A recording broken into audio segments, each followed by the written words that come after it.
The 25th gene key. The transformational path of the 25th gene key goes from constriction to universal love, and it's the path of acceptance. There are certain gene keys which just occupy a central seat in the genetic code and in the story of our evolution, and the 25th gene key is one of these. It's a hub gene key, and you might even go so far as to say it's the hub gene key. And its theme is love. It's the very breath of love. And it's also obviously about the lack of love and the journey to rediscover and remember love. It's interesting when you look at a young child, particularly one in their first 3 years, because you don't really get a sense of the sacred wound at all. And by the sacred wound I mean the germ of suffering that every human being brings into the world with them. The 25th shadow is the shadow of constriction and the dilemma of anxiety. But the young child just seems so unconstricted. They appear to have no anxiety. So do we learn it? Where does it come from? How do we become anxious? We each carry anxiety, and you might be aware of it, or you might not be aware of it. But believe me, it's there. It's behind the facade. You sit down, you close your eyes and stay still for a couple of hours, you'll soon touch the anxiety. It doesn't have to manifest as worry, although it often does. Because anxiety is a vibration in the cells. It's the vibration of fear. It comes with mortality. It seems to be connected to our sense of mortality. And the young child doesn't really know what death is for themselves. They may witness loss through death, but they don't yet realize that they will die, because they don't yet have enough of a sense of I.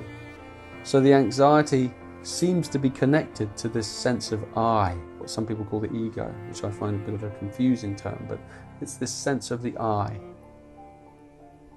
So as we develop a sense of separateness, so anxiety begins to tremble inside us. But it isn't learned. That's the thing. It's innate. It was there all along. It's even there in the young child. It's simply dormant as a code biding its time. And this is the dilemma of anxiety, that we cannot prevent it. We can't relax enough, deep enough to make it go away. It's a part of our constriction. It's cellular. The shadow of constriction is connected to two primary things, to our breathing and to our thinking. And this is why the great meditation traditions train you to follow the breath. Because if you do that for 10 or 20 years or so, then one day, if you're lucky, you will have a breakthrough and realize that you can exist without thought. But only a certain, let's face it, only a certain kind of person is going to do that, to enter on such a path. So what about the rest of us? Is there any hope for us? Well, the first step of all transformation is always the same step. As Gurdjieff put it, first of all, realize you're in prison. Or as Buddha might say, all life is suffering. Another way of saying it. Realize you're in prison. Or some such thing. We're constricted by our mortality, by our biological equipment. We have evolved differently from the animals.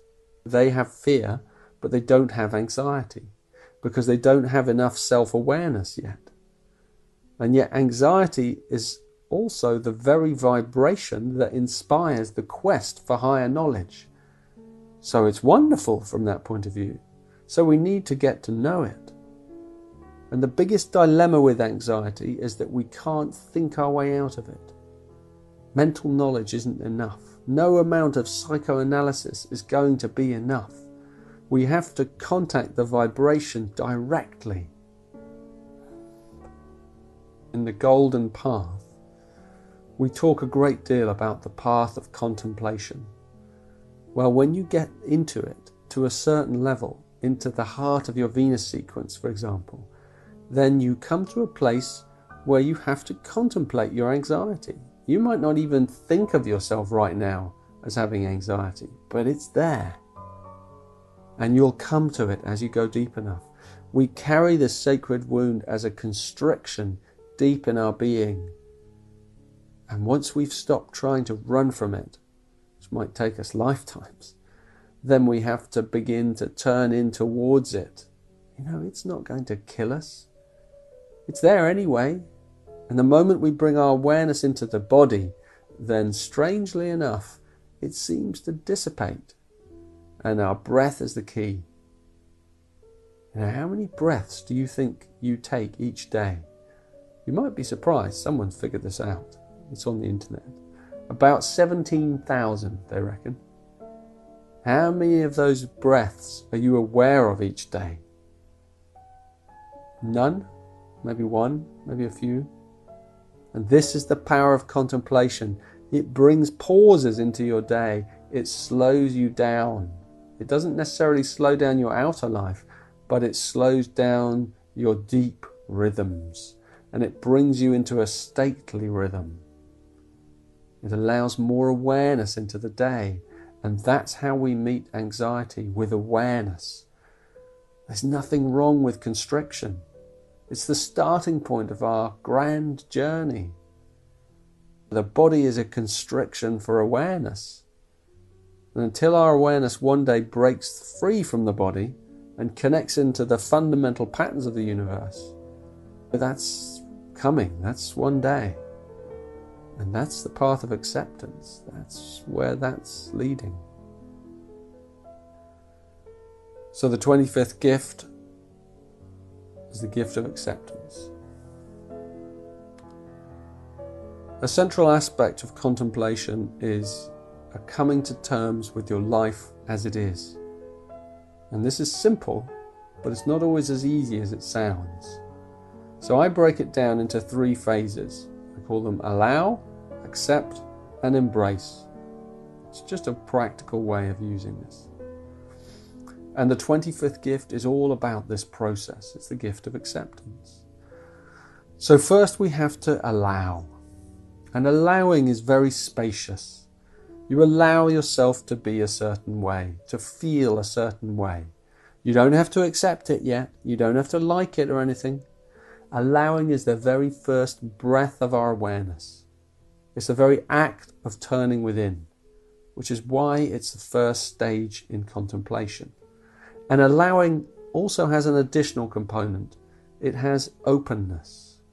You're saying, I'm open for the possibility of breakthrough. I'm available.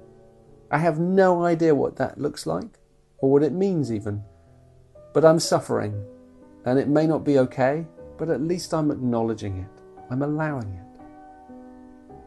Allowing is very, very powerful because it begins with the physical. Whatever you're experiencing in life, however hard it is, bring your awareness to your physicality, to the sensations and the discomfort in your body. Let the breath come. Never mind about your feelings or your thoughts. Let them do what they want. We'll deal with them later. You begin with the physical. You just allow your body to feel the way it feels. And there's a kind of odd comfort in the simplicity of that. The body is uncomplicated in that way. And after a while, you'll feel yourself slowing down. You'll feel your breath beginning to deepen. Allowing is just staying with the body. Another powerful way of allowing is to do something physical with the body. You might run, or you might exercise, or you might do something with your hands, a craft or something.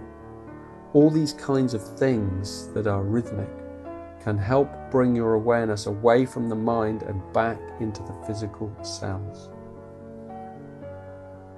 And the next layer is called acceptance, and it's the name given to this 25th gift.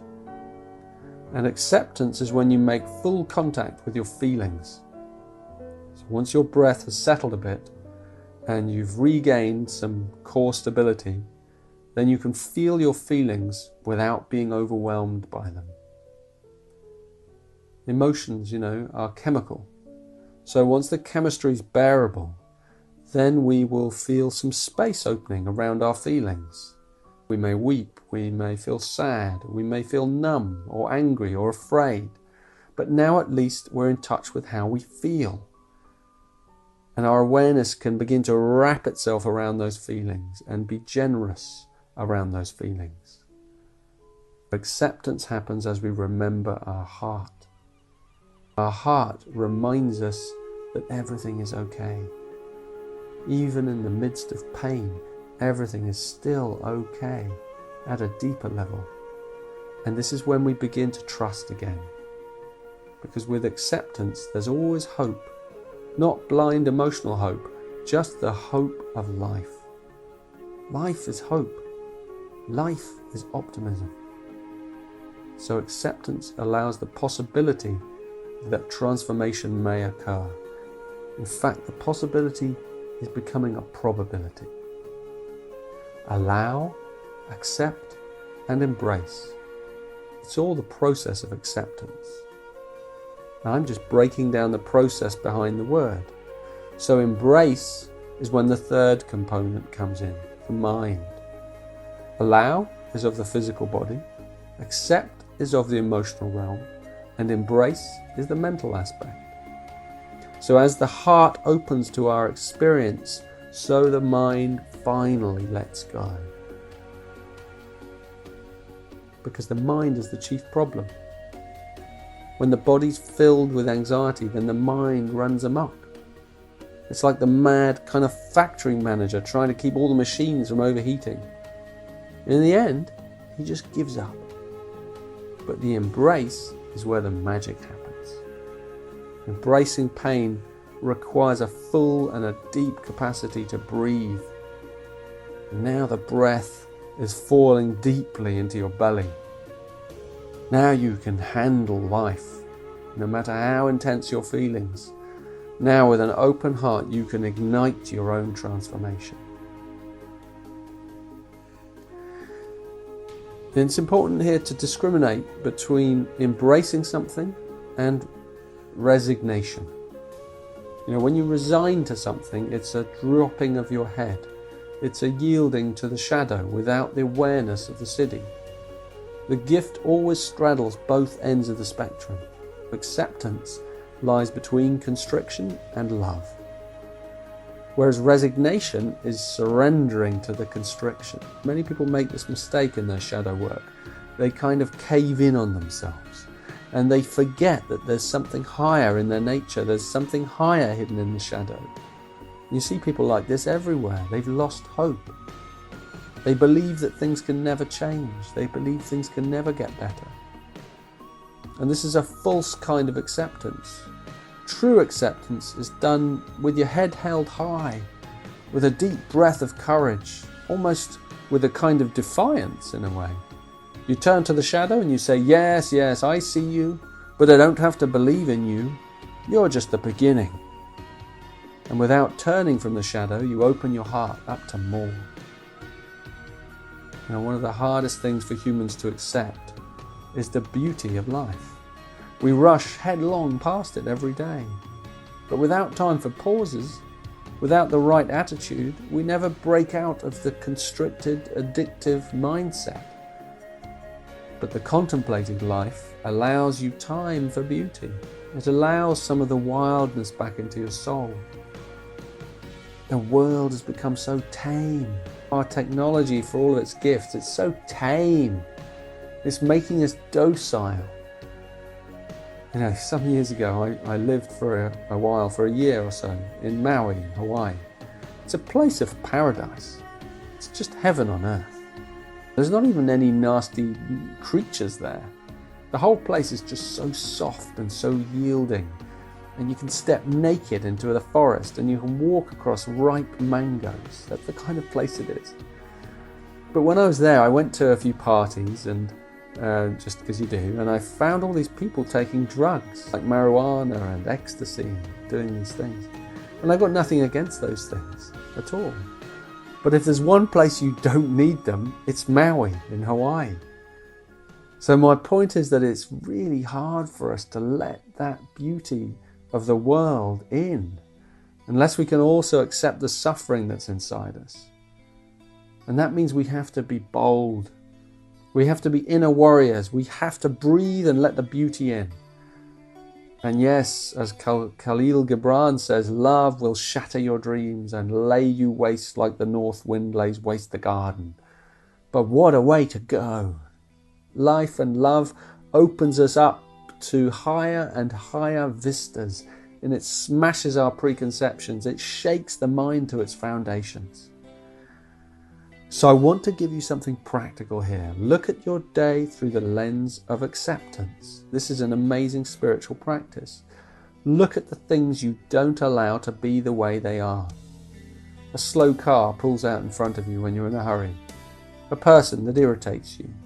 A rain shower just at the wrong moment. Whatever it is, just try allowing it and surround your day in allowing. And then you'll begin to see this process of allow, accept, embrace. You'll have to slow down because you can't do this otherwise. But it means that your day will taste very different to you, and it'll be imbued with a new kind of awareness.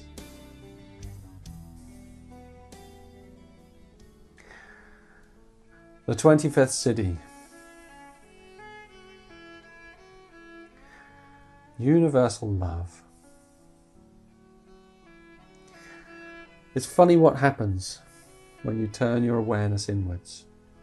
When you enter into a period of deep contemplation, for example. Here with the Gene Keys, we contemplate the codes of life inside ourselves.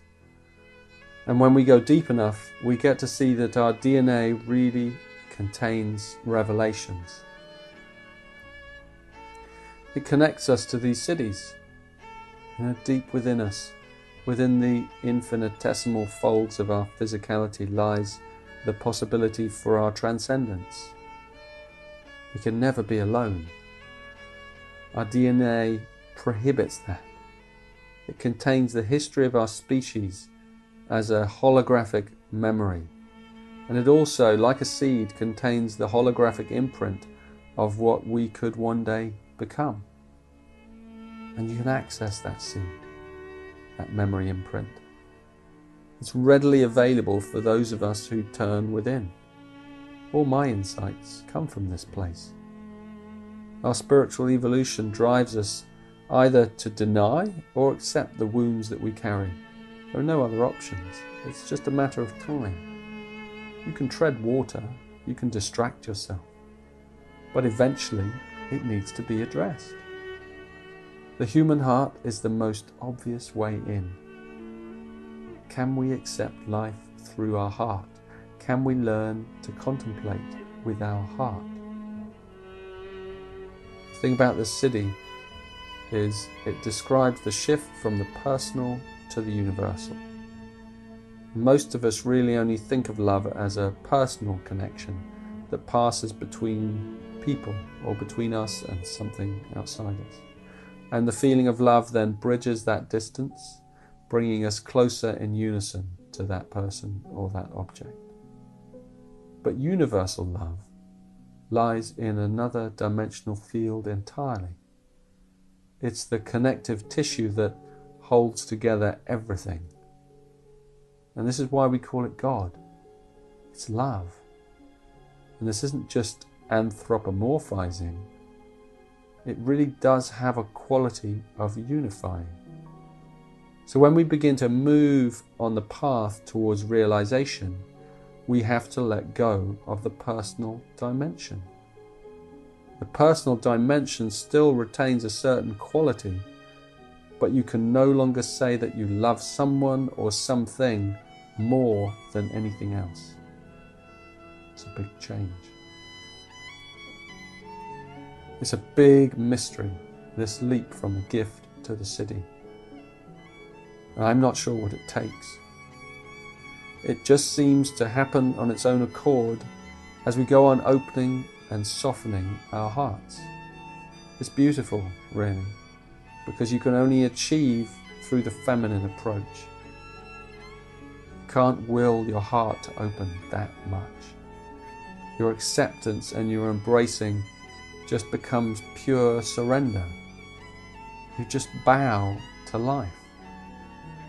A friend of mine once showed me how the classic position of prayer, on your knees with your hands clasped together, actually is the only position you can remain upright in when you're unconscious.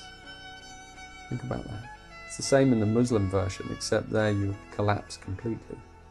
So these postures were probably discovered by ecstatics as they surrendered all trace of their ego, and they were just there, held up by gravity, by that posture, and then the postures were copied by others. All that love that's locked away in our DNA, and the DNA is just filtering it through the memory, through the ancestral memory. This siddhi is about the embracing of the collective wound. It's the passage to Christhood or Buddhahood, and we can't get there. We just have to go on opening and accepting, and the path leads us there of its own accord. Even so, it's important to always bear the siddhi in mind. It's your natural state, and it has a certain flavour, has a certain peacefulness to it. Universal love, unconditional love. It's not the fiery love of the ecstatic. It's not the divine passion. It's after all that's burned away. It's what's left over. It's a deep knowing that emanates from ourselves. A knowing that we're one. And it transcends and it includes personal love. It's the background radiation for all our experiences. Life emerges out of and falls into this love.